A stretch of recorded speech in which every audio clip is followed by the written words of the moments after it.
Good morning, everyone. I'm coming to you because I had a question that was asked by one of the members.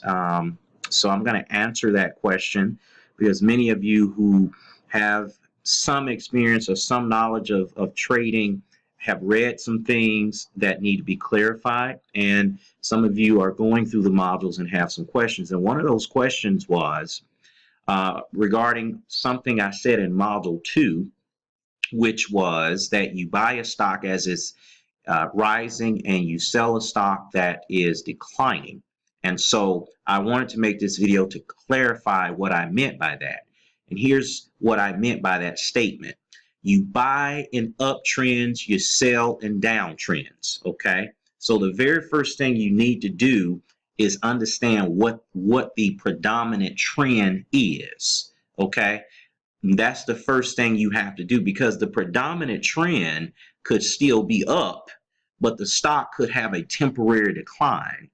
In that case, you buy, because that is just what's called a retracement.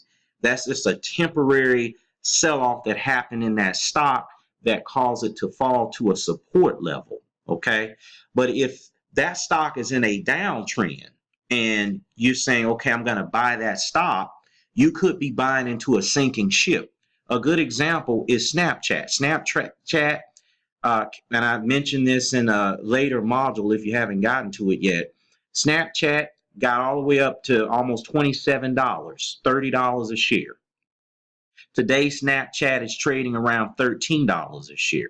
To put that in perspective, that would have taken a $5,000 account all the way down to $2,500. Why? Because the predominant trend is down, okay? Contrast that to Facebook, for example. Now I'm going to put Facebook in here for you.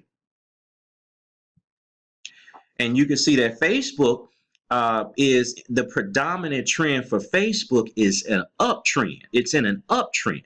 So anytime you see a temporary decline in that stock price, notice Facebook had been in a very strong uptrend, but it hasn't always been going straight up. It doesn't go straight up. So in that particular case, whenever you see a temporary retracement in that stock, when you see that stock fall down to a technical level, for example, right here, this is a technical level, because this stock spiked all the way up to $175.49. But what did it do? It came back down to $167. So it fell $8 from that high. But look, the overall trend is still up.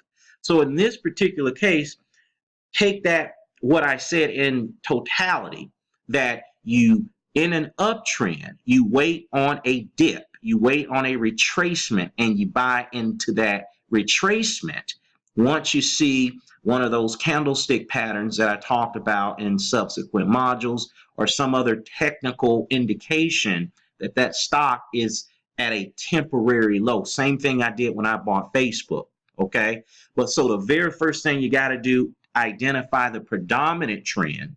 Then the second thing you need to do is adhere to your risk management standards.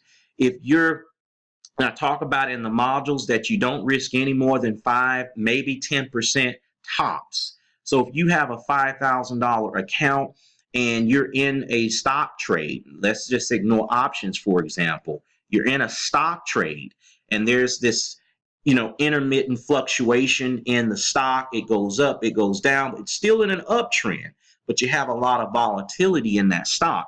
As long as you're within your risk limits of 5 to 10%, you stay in that position. If you move outside of your risk limits, exit that position and wait for confirmation before you get back in, because you could be in a situation where the trend could be changing. And you don't want to stay in a position that's a losing position and wipe out 50% of your account because you're hoping and praying that it's going to turn around, okay? So the first thing you need to do, identify the long-term trend. Second thing, adhere to your risk management limits. 5 to 10% of your total account value is the most you'll lose. If you go outside of that, I said in subsequent modules, stop, wait on confirmation, and you can always get back into the stock.